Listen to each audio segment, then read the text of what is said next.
দর্শক, দেশের সামগ্রিক অর্থনৈতিক অগ্রগতি অনেকটাই নির্ভর করে স্থানীয় উন্নয়নের উপর এবং স্থানীয় অর্থনীতিতে ইতিবাচক প্রভাব রাখতে পেরেছে এমন একটি বিশেষ প্রকল্প বা উদ্যোগ নিয়ে আজ আমরা কথা বলবো।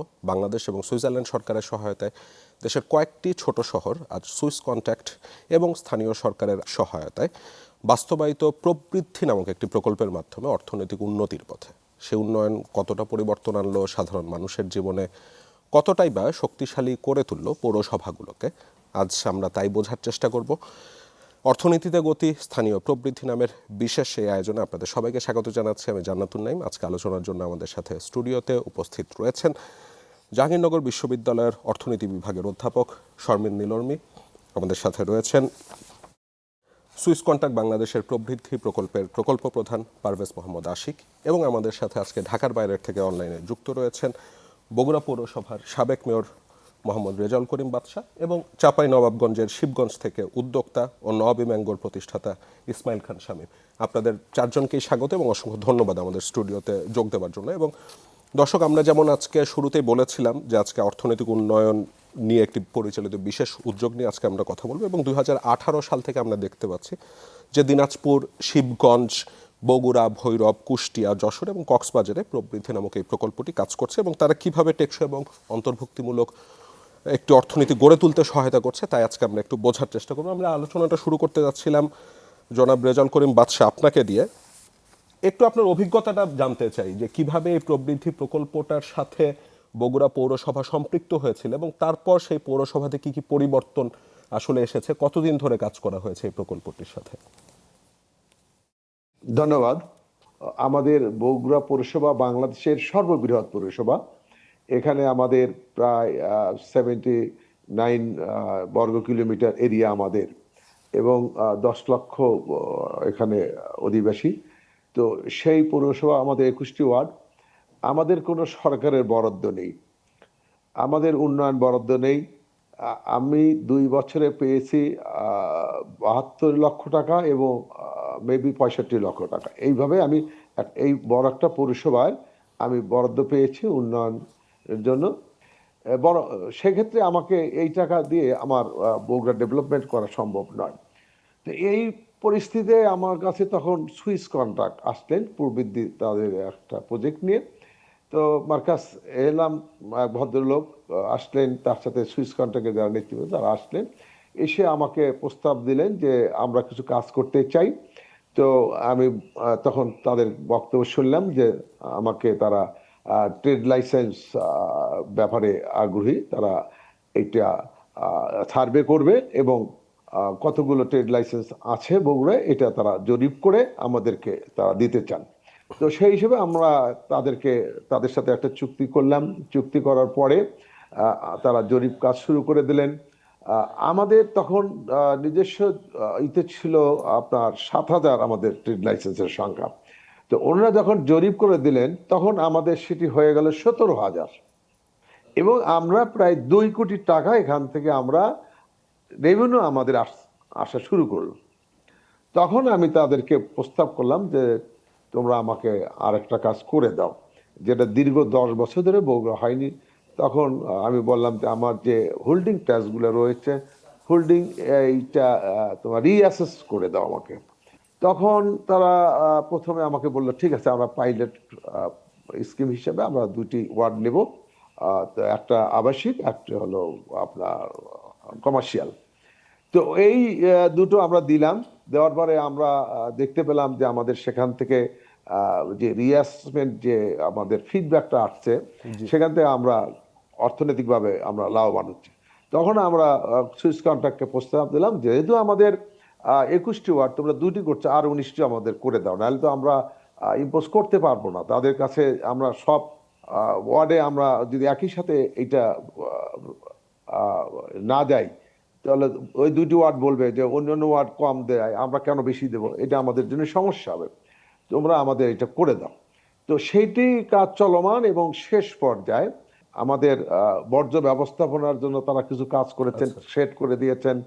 কিছু বাড়ি বাড়ি আমরা সেগ্রেগেশনের মাধ্যমে পচনশীল অপচনশীল দ্রব্য কিভাবে রাখা যায় 2টি করে বালতি দিয়েছেন। এটি একটা আমরা প্রজেক্ট করেছি।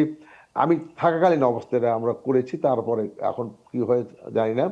তো তারপরে তারা আমার একটা বেটার মার্কেট, কিচেন মার্কেট করে দিয়েছেন, যেটা প্রায় 1,20-25 লক্ষ টাকা দিয়ে। সেখানে কোনো শেডই ছিল না। তারা একটা পরিবেশ, সুন্দর পরিবেশের মাধ্যমে সেখানে এই বেটার মার্কেটটা করে দিয়েছেন, এবং সেখানে আমাদের স্বাস্থ্যসম্মত ওয়াশরুমগুলো করে দিয়েছেন, এবং পানির ফিল্টারের একটা ব্যবস্থা করেছেন, যেটা এখন আমরা চালু পুরো করতে পারিনি। এই এই এছাড়াও আমাদের বগুড়াতে যে লাইট ইঞ্জিনিয়ারিং একটা ভালো অবস্থান রয়েছে, আপনারা হয়তো জানেন। এই লাইট ইঞ্জিনিয়ারিং সেক্টরকে ওয়ান লাইন বেসিসে আপনার কিভাবে মার্কেটটা করা যায় সেটা তার একটা ব্যবস্থা নিয়েছেন, আচ্ছা। এবং চরগুলোর সাথে কিভাবে আমরা কানেক্ট থাকতে পারি, এবং ওরা কিভাবে আমাদের থেকে সুযোগ সুবিধা পেতে পারে, এই লাইট ইঞ্জিনিয়ারিং মেশিনগুলো ওখানে নিয়ে যেতে পারে, সে ব্যাপারেও তারা কাজ করছেন। আমি সেখানেও গিয়েছিলাম। তো তারা বিভিন্নভাবে এই কাজগুলো করেছে, এবং একের পর এক আমার পৌরসভার তারা সহযোগিতা করেছে, যার কারণে আমরা এখন যে হোল্ডিং রিঅ্যাসেসমেন্ট যেটা করছি, সেটাতে আমাদের কাছে এখন মনে হচ্ছে প্রায় 50% আমাদের রেভিনিউ বেড়ে যাবে। আগে যদি আমাদের 10 কোটি টাকা রেভিনিউ হয়, তো সেটা যদি ঠিকমতো আমরা রিঅ্যাসেসমেন্ট করে আমরা সামনে এগাতে পারি, আমাদের 20 কোটি টাকা আমাদের এখান থেকে আমরা রেভিনিউ পাবো। জনাব রেজাউল করিম বাদশা, আপনাকে অসংখ্য ধন্যবাদ। আমি একটু জনাব পারভেজ মোহাম্মদ আশিক আপনার কাছে চলে আসতে যাচ্ছিলাম। আমরা শুনলাম যে একটা পৌরসভায় পরিবর্তনটা কতদূর হয়েছে। তা আমরা তো দেখি যে লোকাল গভর্নমেন্টগুলিকে সেন্ট্রাল গভর্নমেন্টের মানে বাজেট অ্যালোকেশনের উপর অনেক বেশি ডিপেন্ড থাকতে হয়। তো প্রবৃদ্ধি প্রকল্পটাই লোকাল গভর্নমেন্টকে কীভাবে স্ট্রেংথেন করছে, এবং আমি নিজে 10-12 বছর অর্থনৈতিক সাংবাদিকতা করেছি, আমরা সবসময় ইনক্লুসিভ ইকোনমির কথা বলতাম। এই একটি ইনক্লুসিভ ইকোনমি তৈরিতেও এই প্রকল্পটা কিভাবে ভূমিকা রাখছে? আপনাকে ধন্যবাদ এবং দর্শকদের শুভেচ্ছা এবং ধন্যবাদ আজকে এই অনুষ্ঠান দেখার জন্য। 7টা এলাকায় এই প্রকল্পটা বাস্তবায়িত হয়েছে, 7টা পৌরসভাতে। তো প্রত্যেকটা পৌরসভাতেই যখন আমি গিয়েছি, কথা বলেছি, তখন দেখেছি যে ওখানে যারা লিড করছে, লিডারশিপে আছে, এখন তো অ্যাডমিনিস্ট্রেটর, আগে তো মেয়র ছিলেন, তারা সবাই কিন্তু একইভাবে প্যাশনেটলি এই প্রকল্পের ব্যাপারে কথা বলেন। এবং কেন বলেন সেটা আসলে খুবই সিম্পল। আমি একটু ব্যাকগ্রাউন্ড দিয়ে বলি। যেমন 2024 সালের ওয়ার্ল্ড আরবান ফোরাম, যে জাতিসংঘে যেটা কনভিন করে, সেখানে প্রায় 1500টা প্রকল্পকে এরকম মূল্যায়ন করে তার থেকে 10টা প্রকল্পকে ওখানে প্রেজেন্ট করা হয়েছিল। তার মধ্যে একটা প্রকল্প ছিল এই প্রবৃদ্ধি প্রকল্পটা। এবং কারণ এটার যে মডেলটা, উন্নয়নের মডেলটা, সেই মডেলটা মনে হয়েছে তাদের কাছে যে এটা একটা টেকসই মডেল, যেটা আসলে তারা মনে করছে যে গ্লোবাল সাউথে অনেক দেশের জন্য এটা একটা ব্লু প্রিন্ট হতে পারে। তো কেন মনে হয়েছে সেটা দুইটা কারণ আমার কাছে মনে হয়েছে বৈশিষ্ট্য জায়গা থেকে বলা প্রয়োজন। একটা হচ্ছে যে এই প্রকল্পের একটা অ্যাপ্রোচ ছিল যে আমরা লোকাল গভর্নমেন্ট ইনস্টিটিউশন মানে পৌরসভাকে ক্ষমতায়িত করব। কিভাবে করব? তারা যাতে লোকাল ইকোনমিক ডেভেলপমেন্টটাকে ড্রাইভ করতে পারে। এটা শুধুমাত্র অ্যাডমিনিস্ট্রেটিভ বা পলিটিক্যাল ক্ষমতায়নের কাজ না, ওই জায়গাতে আমরা ফোকাস করিনি। আমাদের ফোকাস ছিল যে তাদের লোকাল ইকোনমিক ডেভেলপমেন্টের যে ক্ষমতায়ন, সেই ক্ষমতায়নটা আমরা করতে চাই। তারা যাতে নিজস্ব রেভিনিউ, নিজস্ব রাজস্বটাকে ড্রাইভ করতে পারে। যেমন বাদশা ভাই বলছিলেন যে ওখানে ট্রেড লাইসেন্স সার্ভে করা হয়েছে, তারপর হোল্ডিং ট্যাক্স রিঅ্যাসেসমেন্ট করা হয়েছে, যেটা উনি হয়তো বলার সময় পাননি, সময়ের অভাবে বলতে পারেননি। যেমন এখানে ওয়ান স্টপ সার্ভিস ইন্ট্রোডিউস করা হয়েছে এবং সিটিজেন সার্ভিসগুলোকে ডিজিটাইজ করা হয়েছে, যেগুলো ব্যবসায়ীদের জন্য মূলত বেশি দরকারি সার্ভিস, যেমন লাইসেন্স নবায়ন করা বা এরকম, মানে তারা এগুলো এক ছাতার নিচে পেয়ে যাচ্ছে, একই ছাতার নিচে পেয়ে যাচ্ছে এবং ডিজিটাইজড পাচ্ছে। সো অনেক কম সময়ে পাচ্ছে।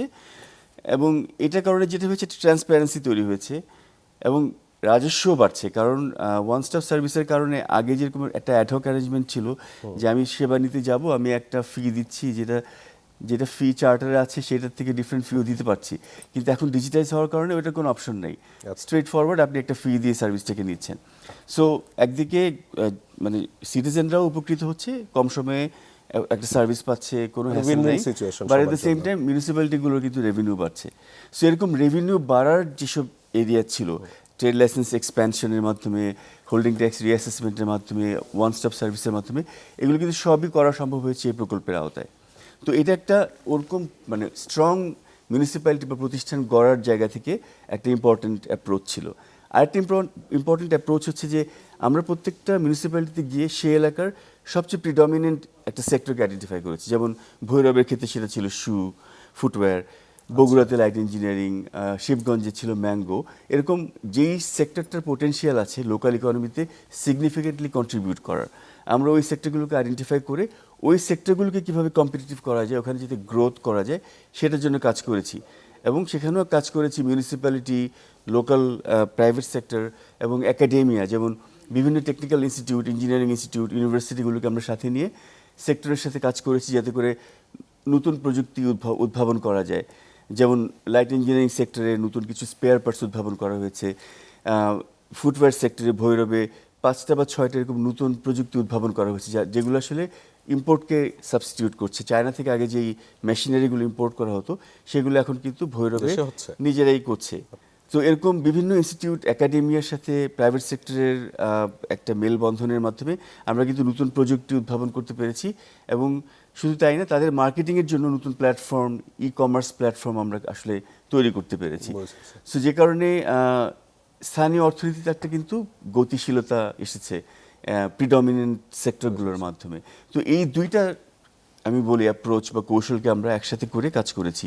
একদিকে একটা স্ট্রং মিউনিসিপ্যালিটি যারা নিজেদের রেভিনিউ ড্রাইভ করতে পারবে, অন্যদিকে একটা স্ট্রং সেক্টর যারা আরও কম্পিটিটিভ হবে এবং লোকাল গ্রোথে কন্ট্রিবিউট করতে পারবে। এবং এই দুইটার কমপ্লিমেন্টারিটি কিন্তু একটা চেঞ্জ আনতে সক্ষম হয়েছে। লোকাল গভর্নমেন্ট ডিভিশন, আপনারা জেনে খুশি হবেন যে তারা এই প্রকল্পটিকে এখন বাংলাদেশের সবগুলো ক্যাটাগরি মিউনিসিপ্যালিটিতে ছড়িয়ে দিতে যাচ্ছে এবং শুরু করতে যাচ্ছে 70টা মিউনিসিপ্যালিটির সাথে কাজ করে। প্রফেসর শর্মিন নীলুর্মি, আপনার কাছে চলে আসতে যাচ্ছিলাম। আমরা ডিসেন্ট্রালাইজেশনের কথা বলি, মানে অর্থনীতির ডিসেন্ট্রালাইজেশন, এবং আমরা দেখবো যে আমাদের মানে টোটাল ইকোনমিটা এক হিসাবে এসএমইর উপর দাঁড়িয়ে আছে, বাট সুযোগ সুবিধা সব আমরা ম্যাক্রো ইকোনমিতে, যে যারা এক্সপোর্ট ওরিয়েন্টেড ড্রিভেন তাদের জন্য বন্ডেড ওয়্যার হাউস থাকছে, তাদের জন্য ডিউটি ফ্রি বিভিন্ন সুবিধা থাকছে।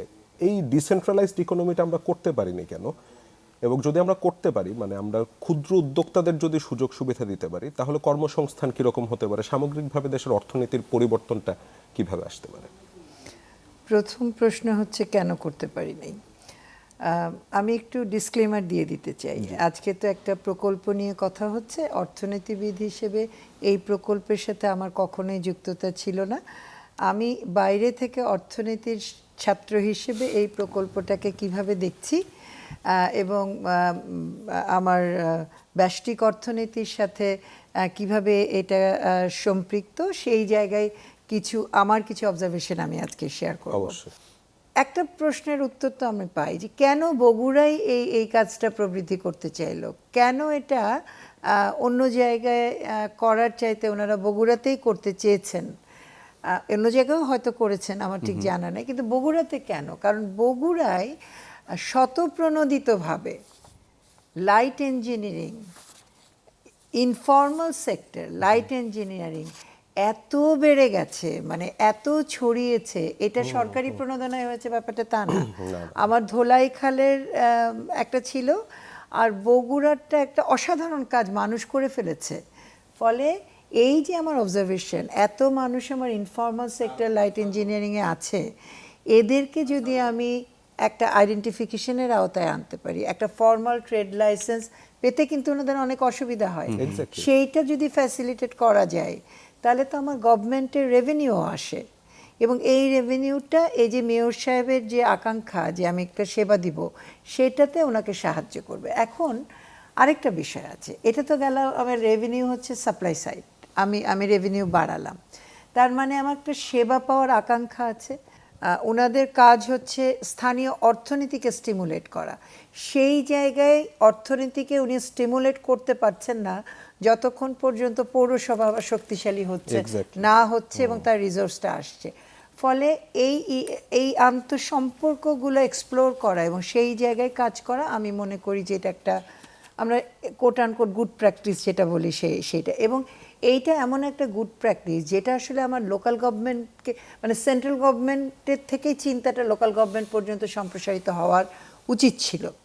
এইটা আসলে আমার আজকে সুইস কন্ট্রাক্ট করবে তো কালকে প্রকল্প শেষ হয়ে যাবে তো আমার এটা সাস্টেন করবে না, ব্যাপারটা তা না।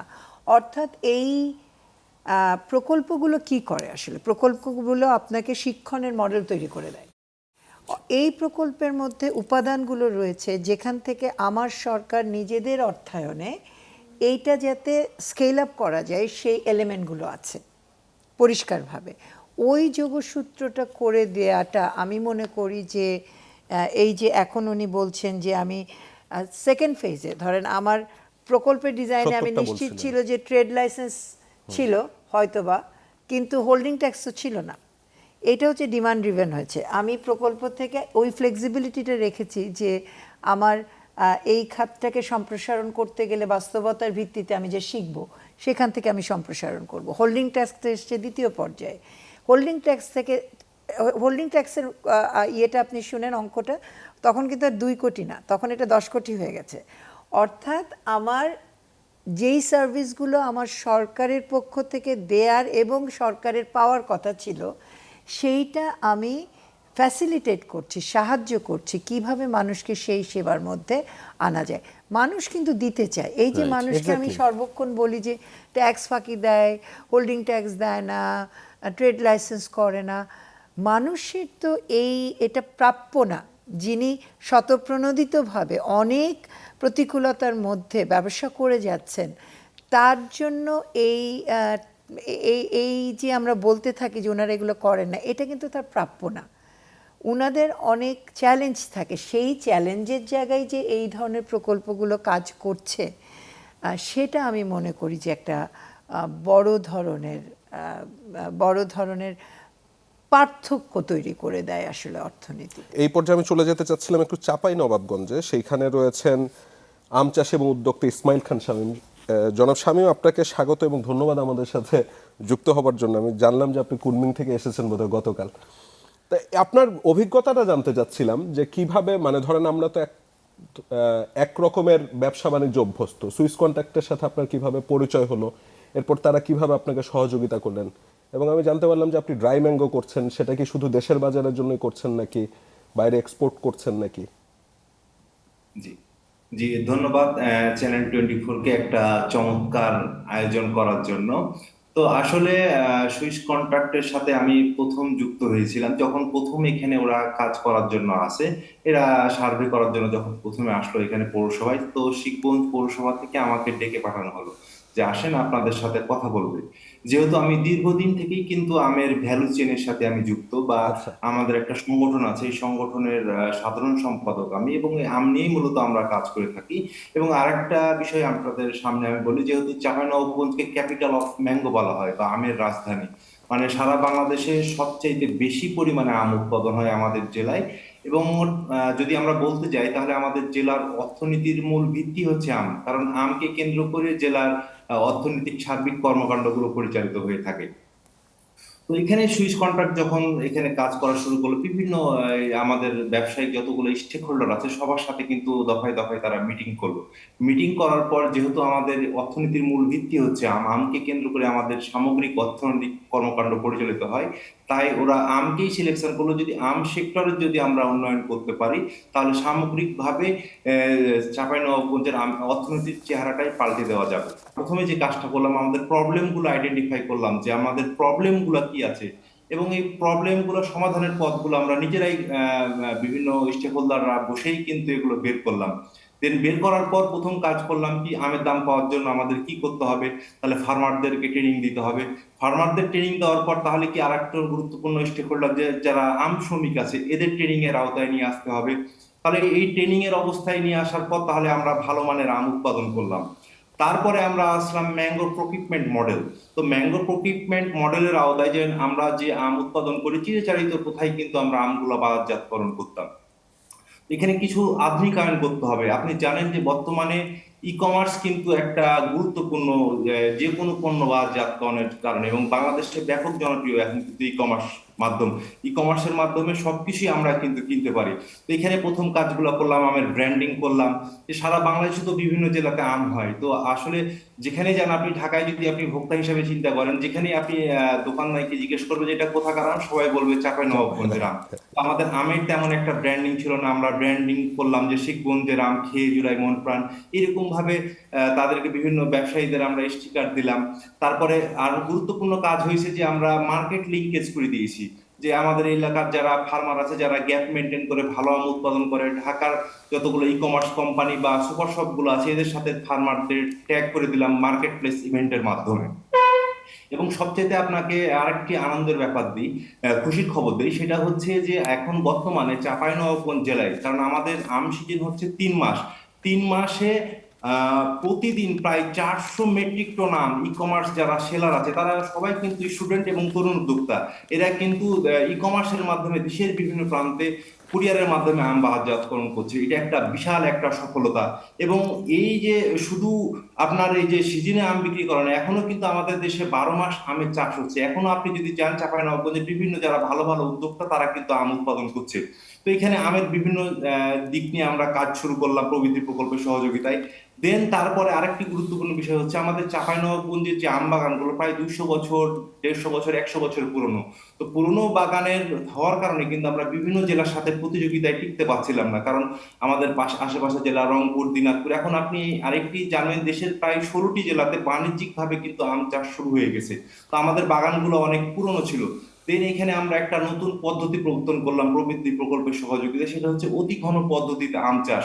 কারণ এইখানে হচ্ছে আমরা যে পদ্ধতিটা এখানে করা হয়েছে, প্রতি জমির প্রতিটা একক জায়গাতে আমরা আম কাজে লাগাতে পারি, এবং এখানে প্রতি প্রায় 1 বিঘা জমিতে প্রায় 220 থেকে 24টা মতো গাছ লাগাতে পারি। এবং গাছ হচ্ছে বাগানগুলো হচ্ছে এক্সপোর্ট উপযোগী বাগান, এইরকম বাগান প্রতিষ্ঠা করতে আমরা পেরেছি এবং এটা অ্যাওয়ারনেস করছি। এবং যেটা মডেল আমরা প্রবৃদ্ধি প্রকল্প থেকে যেটা আমরা তৈরি করেছি, এটা হচ্ছে আমাদের দেশে প্রথম একটা ইনোভেশন, যে অতি ঘন পদ্ধতিতে আম চাষের একটা বাংলাদেশি মডেল একটা আমরা তৈরি করেছি। এরপরে আরেকটি গুরুত্বপূর্ণ কাজ হচ্ছে, দেখুন যেহেতু আমাদের অর্থনীতির মূল ভিত্তি হচ্ছে আমকে কেন্দ্র করে বিভিন্ন প্রবলেম, ওজন বেশি নেয়, তারপরে পরিবহন মালিকদের বা শ্রমিকদের সাথে দ্বন্দ্ব লেগে যায়, বাজার ব্যবস্থাপনায় প্রবলেম হয়। তো আমরা একটা মাল্টি স্টেক হোল্ডার প্ল্যাটফর্ম প্রতিষ্ঠা করেছি প্রবৃদ্ধি থেকেই। সেটা হচ্ছে এখন পর্যন্ত কিন্তু এই কার্যক্রমগুলো চলমান। কেমন যে আমার যখন আমরা যে কোনো একটা সেক্টরে আপনি যখন কাজ করতে যান, যদি সকল স্টেক হোল্ডার একসাথে বসে যদি আমরা সিদ্ধান্ত নিতে পারি, সকল সমস্যা কিন্তু আমরা সমাধান করতে পারি।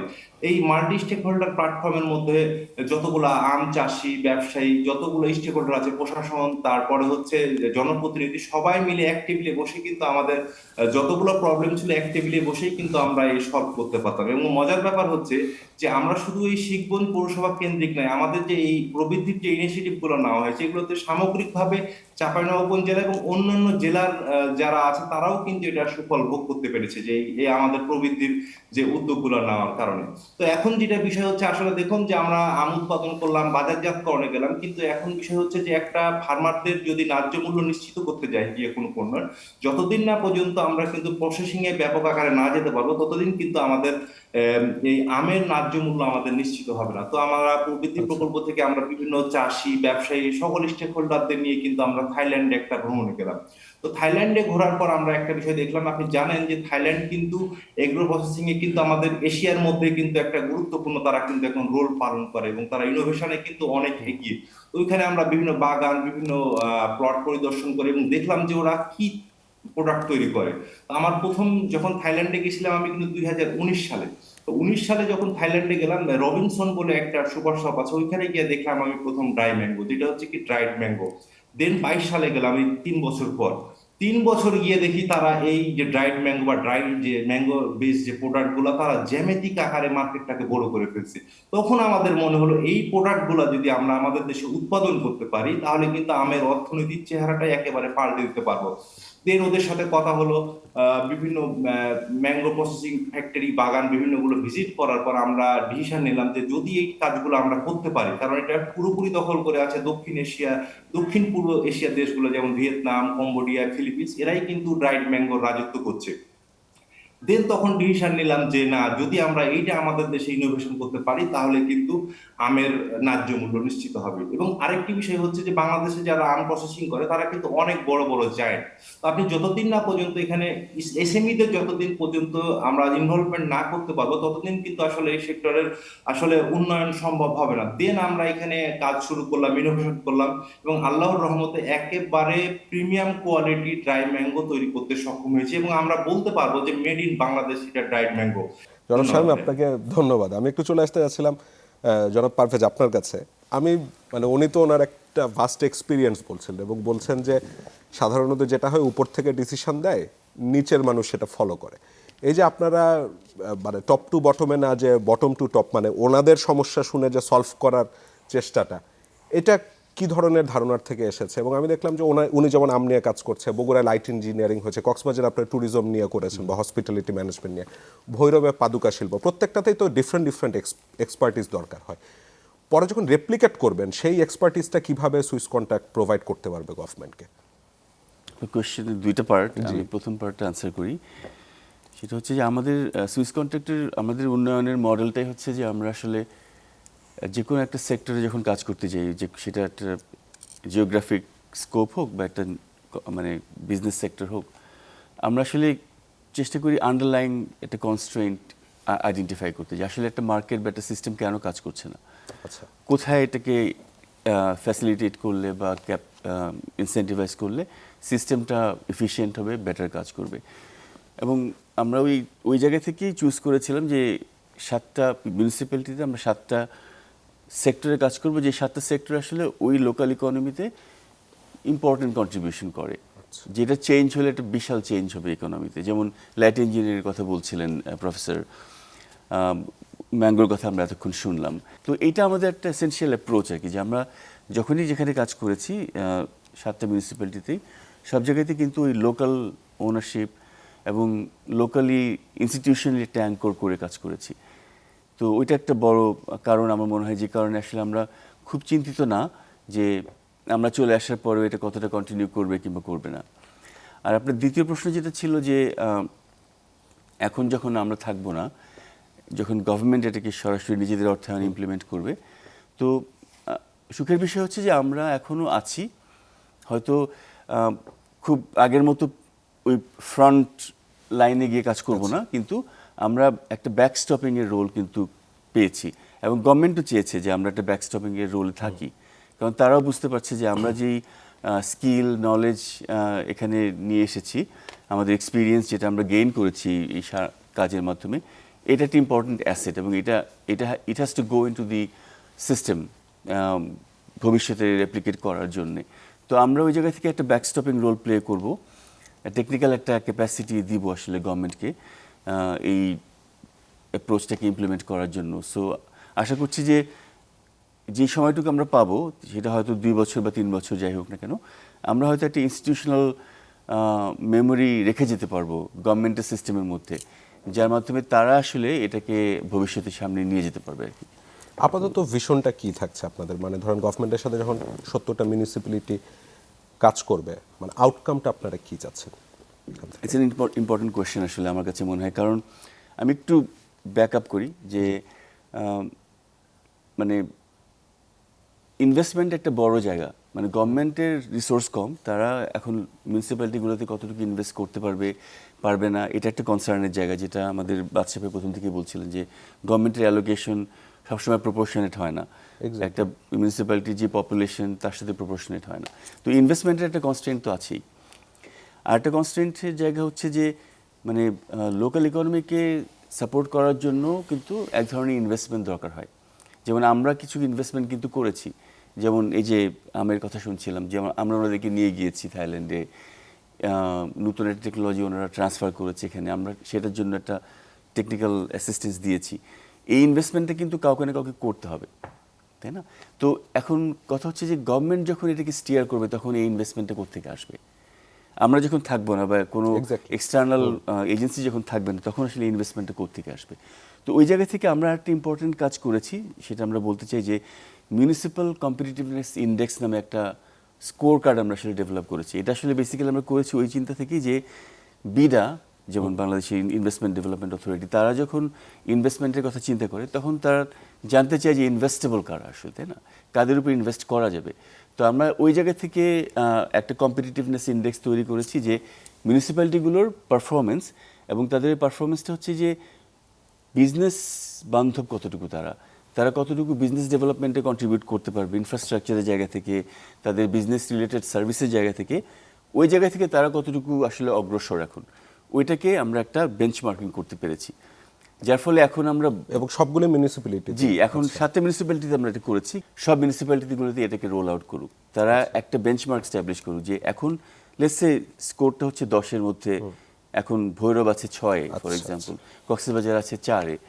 তো গভর্নমেন্ট যদি ওরকম একটা বেঞ্চমার্কিং করতে পারে যে এখন এই লেভেলে আছে, কিন্তু আমরা চাই যে এরা এই লেভেলে আসুক, 7 বা 8-এ আসুক সবাই। তো ওটা করতে পারলে তখন কি হবে, তখন বিডাও পারবে যে এদেরকে মাথায় রেখে ইনভেস্টরদেরকে খুঁজতে। তো ওই জায়গাটা আসলে গভর্নমেন্টের এখন একটা বড় দায়িত্বের জায়গা হবে, এবং আমরা ওখানে সাহায্য করব যে how to make this municipalities more investable, যাতে করে অন্যান্য ফান্ডিং সোর্সগুলো এখানে আসতে পারে, এসে এই মানে এই যে ডেভেলপমেন্টটাকে লেভারেজ করতে পারে, এবং ভবিষ্যতের জন্য যেই ধরনের গ্রোথ আমরা ইনভিশন করছি সেই গ্রোথের সঙ্গে রিলেটেড যে ইনভেস্টমেন্ট সেটা আমরা আসলে ট্যাপ করতে পারবো। জনাব পারভেজ, আপনাকে ধন্যবাদ। আমি প্রফেসর নীলম আপনার কাছে চলে আসতে যাচ্ছিলাম। মানে প্রকল্পের তো অনেকগুলো সাইড আমরা এখন বুঝতে পারলাম, জি। কিভাবে এটা এক্সিকিউট করা হলো। আপনার কাছে কেমন মনে হয়েছে, মানে কিভাবে এই প্রকল্পটা এগিয়েছে, এবং এই প্রকল্পটা মানে এই ধরনের জিনিস যদি রেপ্লিকেট করা হয় বাংলাদেশের ইকোনমিতে কি ধরনের চেঞ্জ আসতে পারে, এবং কোনো সাজেশন যদি আপনার থাকে? আমার প্রথমে আপনি চাপাই নবাবগঞ্জের শিবগঞ্জ, তো জি, জি। ওইটার উদাহরণ দিই আমি। ওনারা আমের দিকে গেছেন, এটা তো বাংলাদেশে চাপাইয়ের আম, তো এটা আসলে নতুনভাবে ব্র্যান্ডিংয়ের দরকার পড়ে না, গ্লোবাল মার্কেটে গেলে হয়তো বা দরকার পড়ে, কিন্তু কথাটা সত্যি যে আরও জেলাগুলো তো এই চাষ করছে, চাপাইয়ের আমের একটা আলাদা আবেদন রয়েছে। আমি জলবায়ু পরিবর্তন নিয়ে কাজ করি, তা আমার একটা তথ্য তাৎক্ষণিকভাবে মনে হলো যে আমি যখন বোরো চাষ করি, বোরোটা হচ্ছে আমার এখন পুরো ধানের যে বাস্কেট আছে তার প্রায় 58% হচ্ছে বোরো থেকে আসে। বোরোতে গ্রাউন্ড ওয়াটার ইরিগেশন লাগে। আমি আম বা অর্চার্ডের দিকে যখন যাব, এবং আমার চাষির যদি প্রান্তিকতা কমিয়ে আনতে পারি, ন্যায্য মূল্য নিশ্চিত করতে পারি, আমার চাষি আর বোরোর দিকে যাবে না। ফলে ওই গ্রাউন্ড ওয়াটার ডিপ্লিশন আর হবে না। ফলে গ্রাউন্ড ওয়াটার ডিপ্লিশন না হলে ওখানে এক ধরনের সাস্টেইনেবল ওয়াটার লেভেল কিন্তু আমি মেনটেন করে যেতে পারবো। এটা একটা বড় লাভ। ফলে আমি এই অঞ্চলে ড্রাই জোন, বিশেষ করে নর্থ ওয়েস্টার্ন, ঠিক অত উত্তর না, নর্থ ওয়েস্টার্ন রিজিয়নে যেখানে কিছু কিছু উপজেলা আছে, আমার বিজ্ঞানসম্মত তথ্য আছে যে আমার কতটুকু পানি নিচে নেমে যাচ্ছে, এবং এই জায়গাগুলোর মাটির প্রকৃতি খুব মানে ক্লেটা এমন যে পার্কোলেট করতে পারে না আপনার পানি নিচে, ফলে বৃষ্টির পানিও রান অফ হয়ে যায়, আপনার নিচে নামতে পারে না। ফলে আমি যখন পানিটা নিয়ে উঠিয়ে ফেলি, আমার রিচার্জ তেমন হয় না, ফলে ডিপ্লিটেড হয়ে যায়। এই ক্ষেত্রে আম অর্চার্ড ন্যাচারালি ওখানে আছে, এটা একটা আমাকে ভালো সুবিধা দেয়, মানুষ বোরো থেকে তখন অর্চার্ডে যেতে পারে। আরেকটা প্রশ্ন হচ্ছে যে তাহলে আমার যে কৃষক বোরো করতো তার তো অন্তত ধানটা থাকতো, আম করে সে কয় টাকা পাচ্ছে, এবং আমের সারা বছর ধরে প্রাপ্যতা, তার কাজের একটা প্রাপ্যতা থাকছে কিনা, তার কি প্রান্তিকতা আছে কিনা বা তৈরি হবে কিনা নতুন করে, সেই জায়গায় ওনারা যখন বলছেন ন্যায্য মূল্য, এবং ন্যায্য মূল্যটা নিশ্চিত করছেন, ওনারা দেখবেন একটা মাল্টি স্টেক হোল্ডার প্ল্যাটফর্ম করেছেন, এবং দুটো বিষয়ে ওনারা বলেছেন, এক হচ্ছে ওজন এবং পরিবহন। এখন আপনি যখন ঢাকায় বসে কমার্সের বিজ্ঞাপন দেখে 5 কেজি ল্যাংড়া আম কিনি, তখন আমার এটা আসলে অথেন্টিক কিনা, এইটার মধ্যে পেস্টিসাইড কীরকম আছে, এইটা আসলে ঠিকঠাক মতো ওজনে আসছে কিনা, এই চিন্তাগুলো তো আমার আসে। এখন আইএসও টাইপের কোনো ধরনের, আমি আইএসও বলছি না, আমি বোঝানোর জন্য বলছি, কোনো সার্টিফিকেশন যদি এই মাল্টি স্টেক হোল্ডার ওনারা প্ল্যাটফর্ম দায়িত্ব নিয়ে করেন, যে ওনারা নিশ্চিত করেন না ওজন ঠিক আছে, মান ঠিক আছে, বাগানগুলো কমপ্লায়েন্ট, তাহলে কিন্তু আমার আপনার এই দুশ্চিন্তাটা কমে, এবং আপনি নির্ভর করতে পারি, এটা ডিমান্ড চাহিদার দিক থেকে যেমন চাহিদাটা বাড়ে, সাপ্লাইয়ের দিক থেকে ওনারা নিশ্চিত করে এই ডিমান্ডটা মিট করতে পারেন। আমার দেশের যেই প্রোডাক্টগুলো, ওই অঞ্চলের প্রোডাক্ট আদিকাল থেকে যেগুলো জন্য সেটা বিখ্যাত, সেই জায়গার ফ্লেভারটাকে সমুন্নত রেখে আমার সম্প্রসারণ, আমার ন্যায্য মূল্য নিশ্চিত করবার জন্য অন্য ভ্যারাইটি নিয়ে আসা, যেটা আমাদের বাড়ি বিনাও কিন্তু করছেন, সেই জায়গাগুলো খুব জরুরি, যেগুলো এই প্রকল্পের মধ্যে দিয়ে আমরা দেখতে পাচ্ছি যে অনেকগুলো বিষয়ে এসেছে। আরেকটা ওনারা ভালো করছেন বলে শামীম ভাই আরেকটা কথা বলেছেন যে অন্যরাও কিন্তু শিখছে, আপনিও বলেছেন যে অন্য উপজেলাগুলোতেও এটা স্বতঃপ্রণোদিতভাবে এটা শিখছে, সেখানে কিন্তু আবার সুইস কন্ট্রাক্টকে যেতে হচ্ছে না।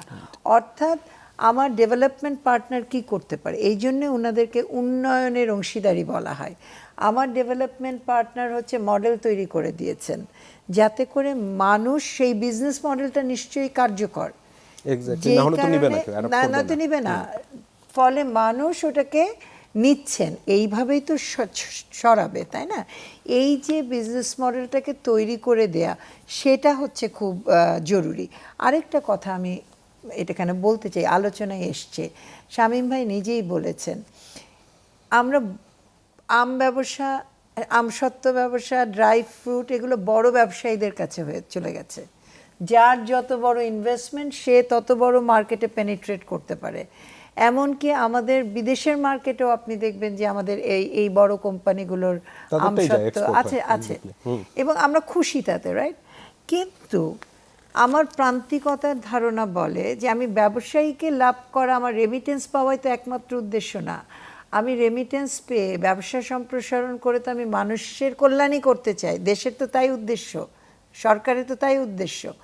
আমার এখানে ছোট উদ্যোক্তা যারা আছে, এসএমই যারা আছে, তারাও যাতে অল্প আয়োজনে, অল্প বিনিয়োগে এই বাজার সম্প্রসারণের সুবিধাটায় অংশগ্রহণ করতে পারেন, সেই জায়গায় কিন্তু এই প্ল্যাটফর্মগুলো কাজ করছে।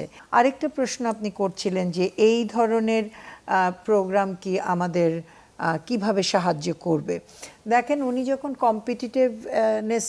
কম্পিটিটিভ ইন্ডেক্সের কথা বলছিলেন, তার মানে হচ্ছে আমার কিছু সেবা কোনো কোনো জায়গায় আছে, কিছু সেবায় আমি পিছিয়ে আছি।